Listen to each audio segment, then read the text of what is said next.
What's good, family? It's your favorite cousin, Wendell Jones, and welcome to another edition of the Window of Opportunity, where we get the opportunity to look into the lives of some amazing people.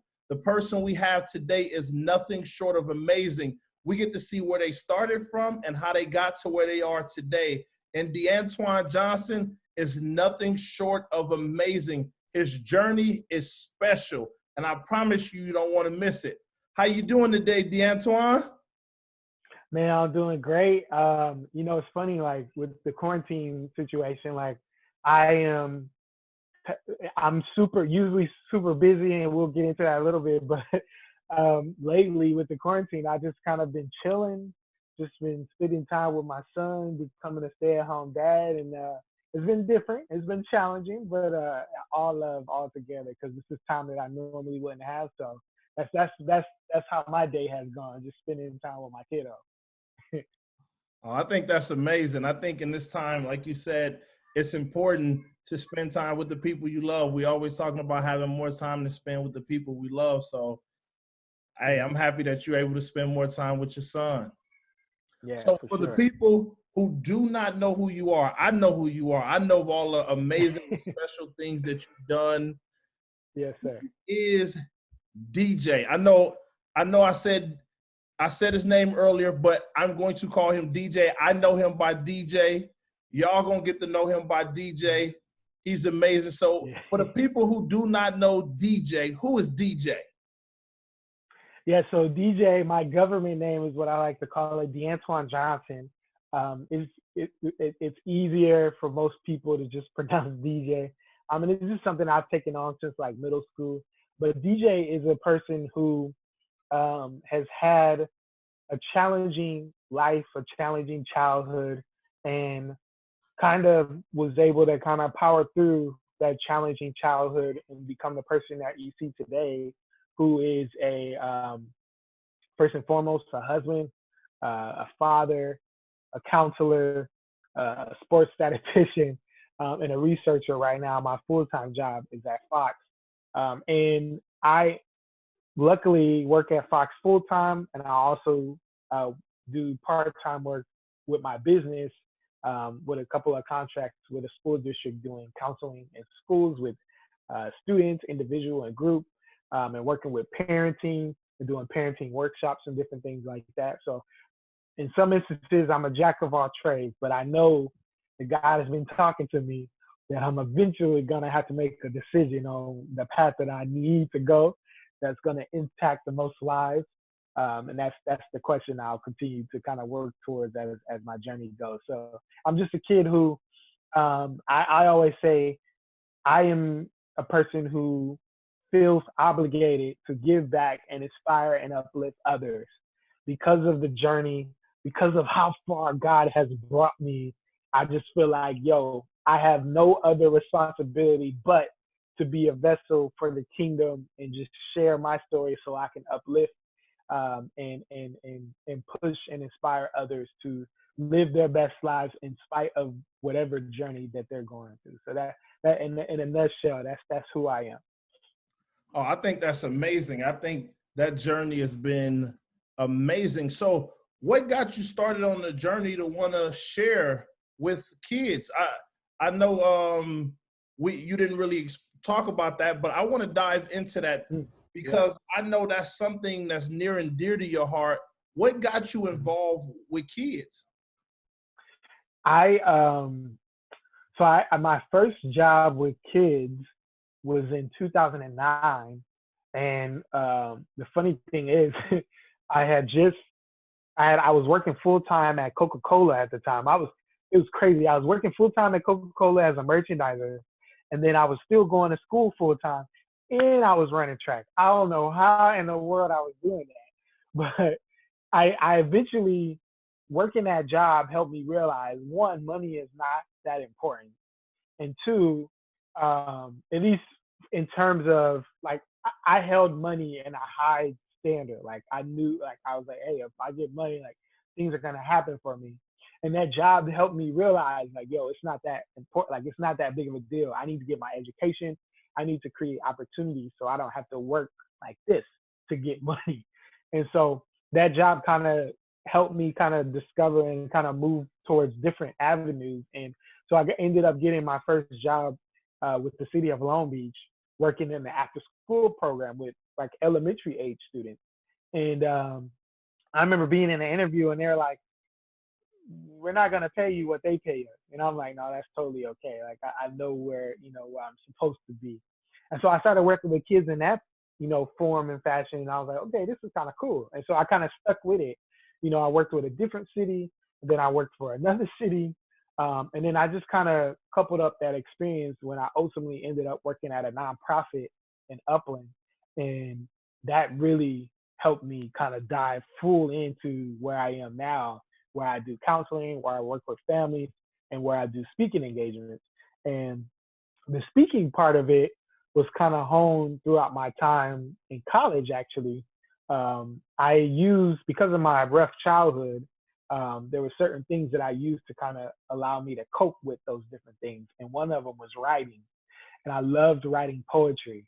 And I discovered through some friends that they, about open mics. I had no idea that these things existed. I didn't know. And one of my friends was like, I know you do poetry. Why don't you come to the open mic? So I got invited to one open mic, and then I just fell in love with it. And so eventually I got comfortable to get on stage and share, my poetry.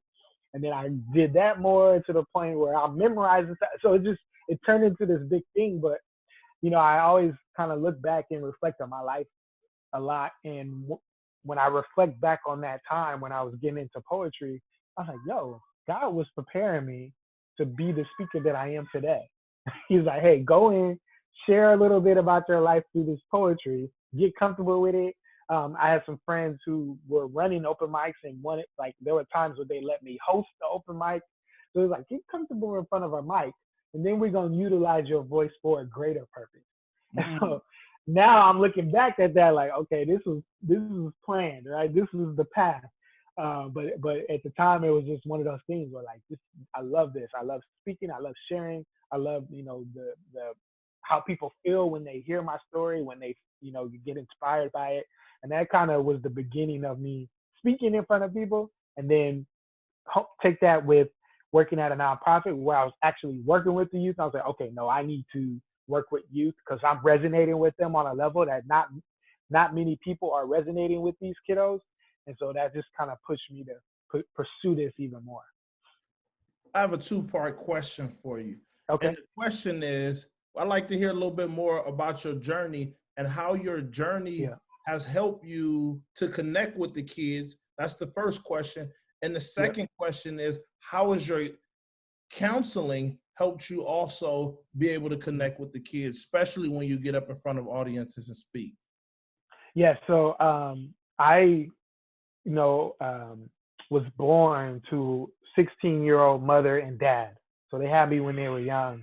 And my dad walked out of my life early, and my mom eventually got into a relationship with a man who was very abusive to her and to me as well. And, just numerous different occasions where, my mom and dad or stepdad will be downstairs and they argue, and then I hear my mom screaming and crying. It's just all these different things that would happen in our home. And eventually, my brother one summer was playing with an infant, and he was in the closet, and we caught him downstairs, and he left it in there, and it eventually caught fire and it ended up burning our apartment down.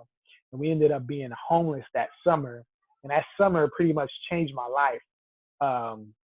Eventually, when we got back into school, my mom at the time, my stepdad was in jail. So my mom and my siblings, we were all living. I grew up with 4 other siblings. So it's 5 of us total.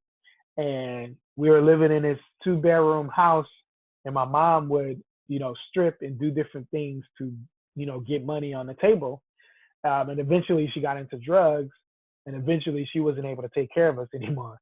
And so I remember her coming to me with the conversation. She's like, hey, man, I'm going to have you go stay with your grandmother.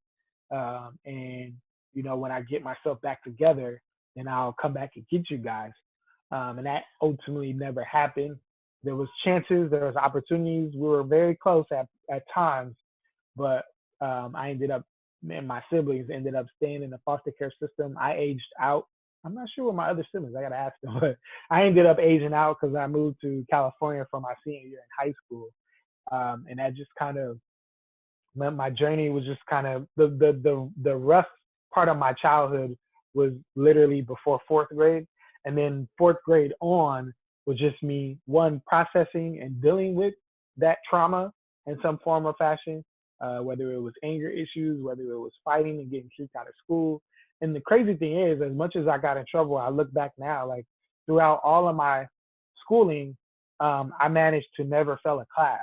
I managed to always keep my grades good or at least passing. I wasn't a great student, but I also wasn't a bad student.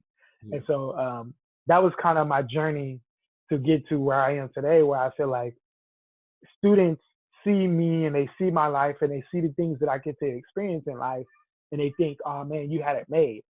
And I tell them like, nah, not really. I either had it as bad as you had it or worse. Yeah. And they really appreciate that. They really appreciate the candor.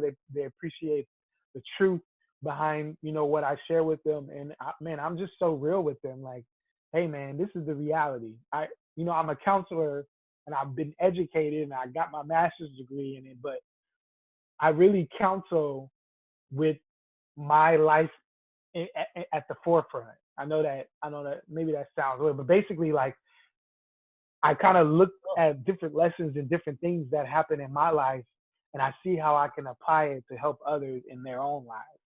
And it has served me well, and it has served a lot of students well, as I've been able to connect with a lot of students. Like I've developed a reputation in this school district that I work in of like, if there's a tough kid that they're like, we just can't, nobody can talk to him or her, nobody can connect with this kid. Can you try? Or we believe that you can. And most times, maybe a 90% batting rate, I'm able to connect with these students. And for me, like, that's powerful because my ultimate goal is to help students process and deal with trauma that they experience. And the whole big picture of that is like, I think I talk to my mom. I talk about my mom often in my childhood. And one of the things that I've learned in my healing is that it's really a system in place that caused my parents not to be the parents that they were capable of being. Right? My mom had her own trauma before she had me. My dad had his own trauma before, you know what I mean? So it was like they were trauma children. Then they had a child. And then inadvertently, with their trauma-filled life that they never processed or they never dealt with, they ended up just generationally passing down that trauma to me. And then it was up to me to figure out, okay, am I going to allow this trauma to keep impacting my life? Or am I going to do something about it and turn things around for myself? And so for me, it's like I'm helping students cut the rope of that generational cycle that exists in their families, because I'm like, yo, you are better than this. And then it has nothing, like, no offense to your parents, but you're entitled to have a good life. And your parents maybe have not been raised or have not gotten the tools or the skills to help you reach that good life. But I want to help you as much as I can on your journey. So for me, it's just being able to knowing the tools and the skills that it took for me to break my generational cycles and curses. I try to help students recognize it, because a lot of times they don't even recognize their generational curses or cycles. But once they're able to recognize it, give them the tools to be able to break those things. Oh, I think that's good. I told you, like you said, you're in for some good stuff. He is definitely delivering. What I heard while you were speaking, it reminded me of one of your videos that I watched on YouTube, and it talked about your attitude determines your latitude. It seemed like your attitude, your mindset had a big impact on you keep going. Can you talk to that a little bit more? Yeah, I will say my attitude is much better in my latter years of life. I'm 31 now. It's funny, like my attitude now obviously is much better than it was maybe when I was a teen, definitely when I was a young adult. It's funny. I was respectful. I was more respectful to complete strangers than I was to maybe family members or people who I was close with, because a lot of my pain, a lot of my anguish, a lot of my frustration was towards family. Mm. It started with my family, right? Like I always talked about, hurt people, hurt people. The worst kind of hurt that you can ever experience is the hurt that you get from people you love. And That's good. people who loved me hurt me bad. And it took me a while to really like process that and deal with that so I can get into a mindset that I have today. And so for me, when I, have speaking engagements and I encourage students to have a good attitude, it's talking to my younger self, because I remember in high school, like my so the reason so I mentioned that I moved to California my senior year in high school. Well, my junior year, I was living with my one of my aunties. This was, gosh, my third home. No, yeah, this would have been my third city in the last 2 or 3 years. And so I was fed up. I was ready to stay stable. I was ready. And so my junior year was like the best year of all my years in school. It's just the high school was awesome. I was meeting friends. Track was going well for me. Like everything was kind of clicking there. And my auntie, who I was living with at the time, it was in a different city.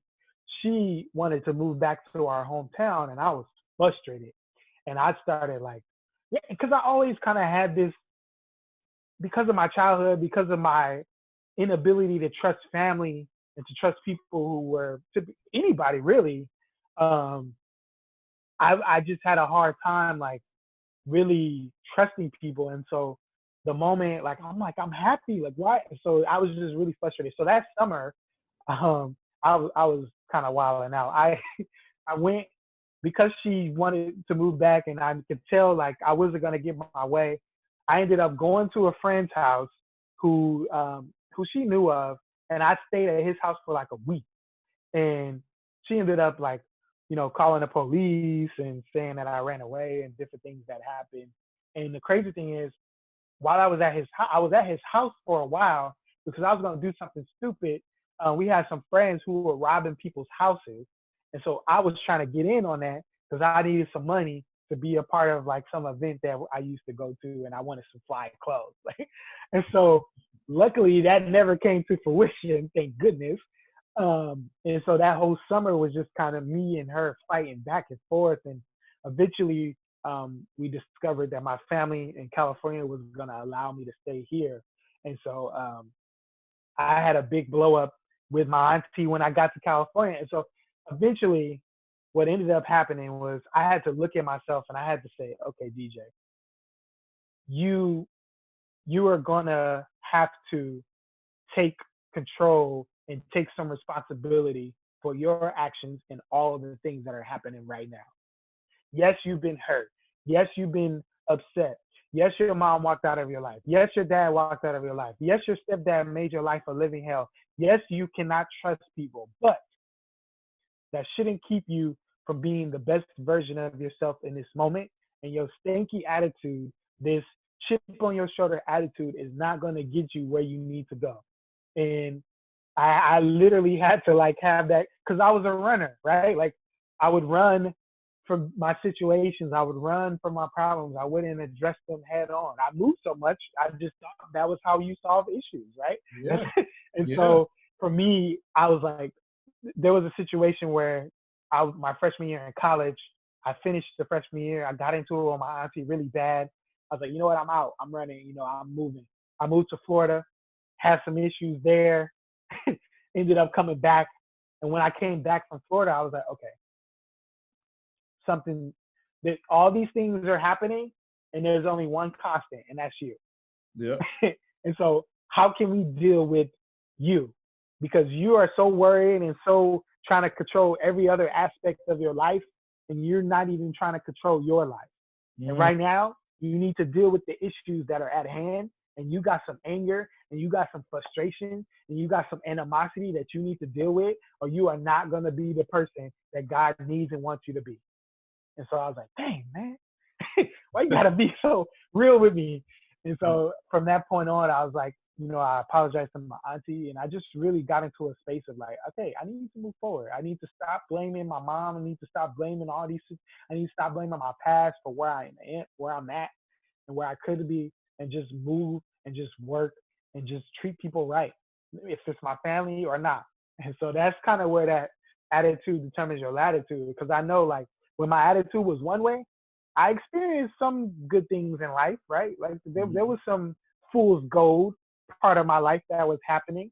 And then when I shifted my attitude to what it is now, oh my gosh, night and day, the blessings that have been put upon my life when I did that was just tenfold.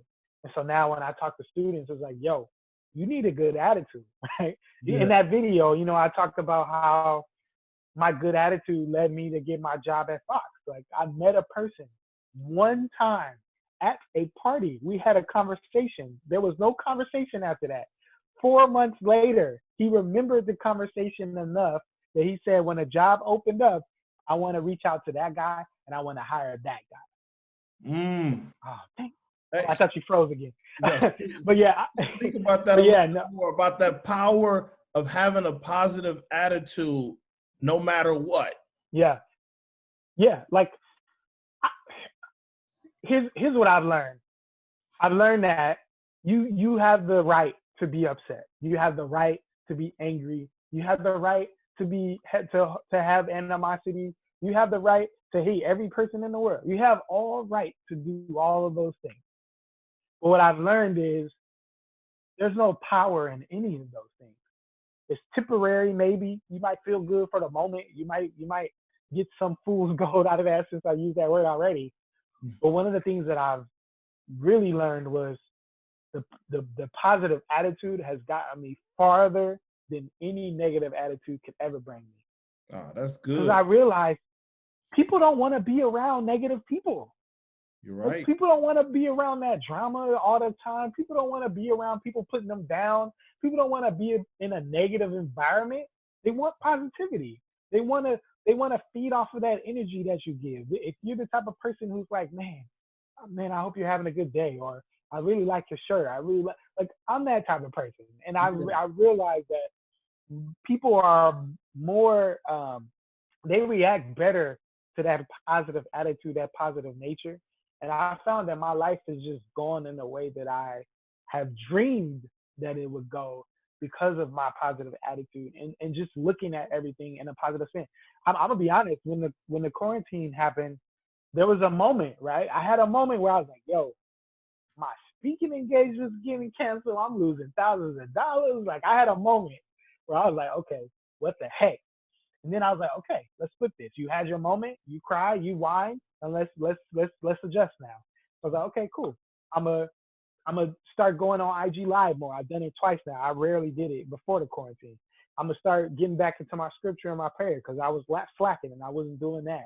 I told myself that I would put in the work where I end up coming out of this thing better than when I came in.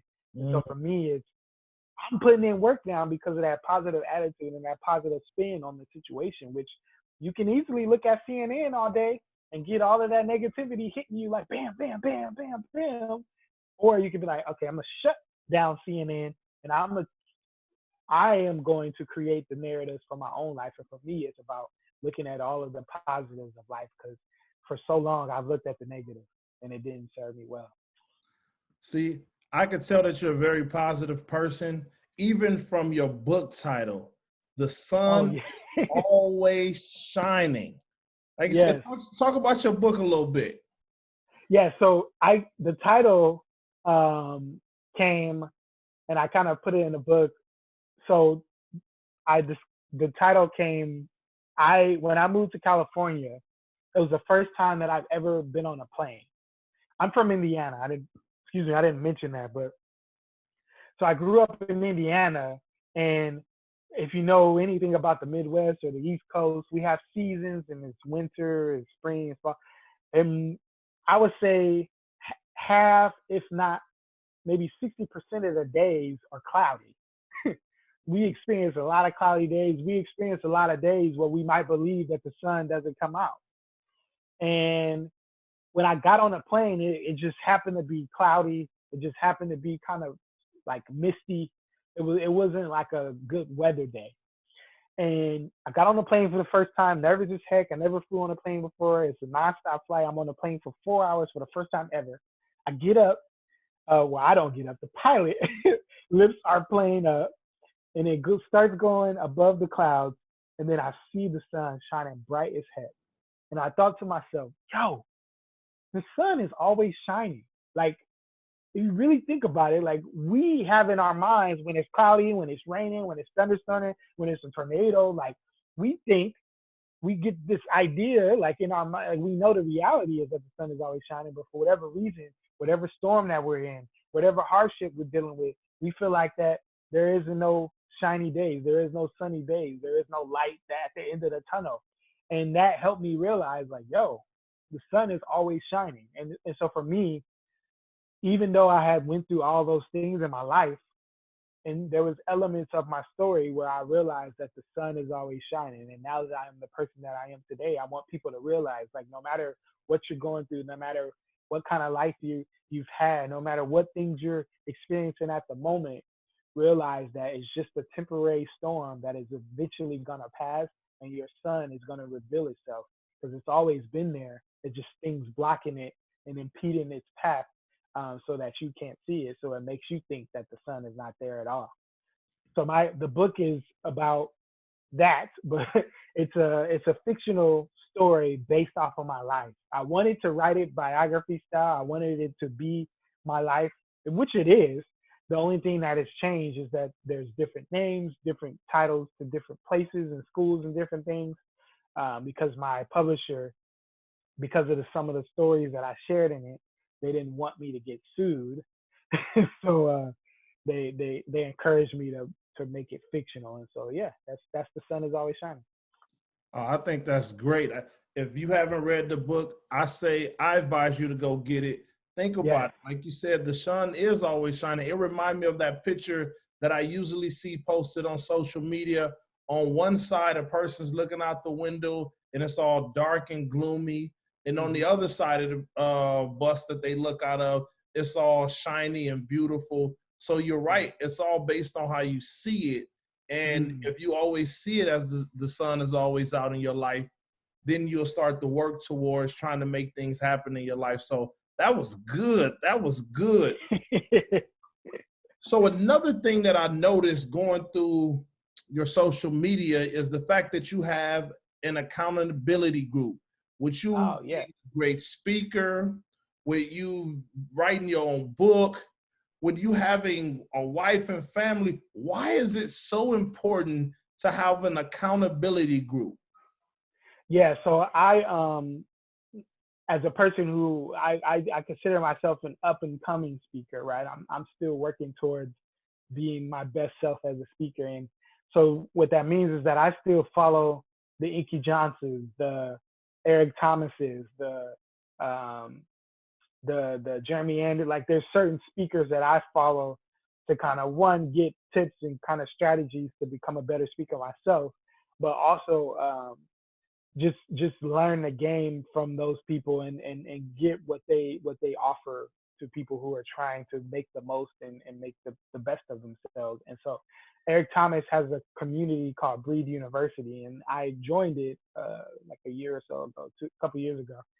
And they have an accountability call that happens every day. And me being a part of that accountability call has taken my productivity and my go-getter mentality and just everything that I've been able to accomplish with my business to another level.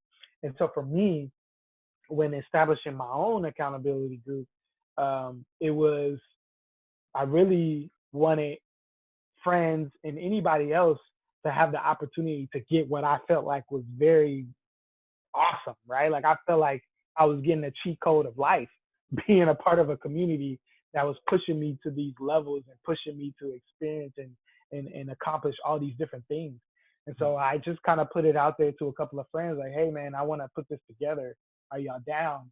And so I've had a community, we're going on, I think July is when I first established it, but it's just, IG, I pose a question of the day every day, and I challenge them to post their goals, and we just kind of hold each other accountable to post those goals and accomplish them. And so we work on quarterly. We try to have quarterly meetups so we can meet together and do like an activity that ultimately helps us get better. And for me, like I think in my head, people ask like, why are you doing that? Like, do you even have time to do so? Yeah, And so I really have taken on a spirit of feeding into people and helping people as much as I can. Like I just feel so blessed to be where I am today, to be up.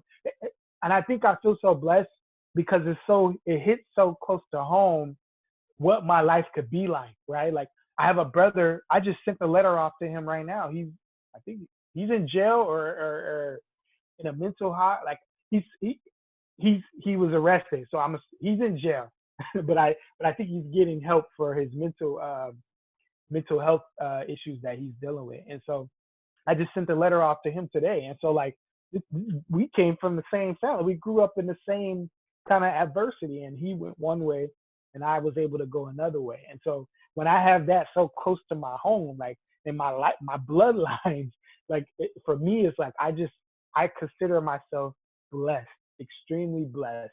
And because I feel so blessed and because I like feel that spirit in me, I just feel so obligated to give back to others in any facet and form that I can. Like, I was just on a call with one of my friends from the accountability group today, and I heard him talk one time about, some anger that he was dealing with, some legal trouble and stuff he got in. I was like, man, I need to talk to that brother. And I ended up talking to him for like 50 minutes. He didn't pay me. He didn't ask for it.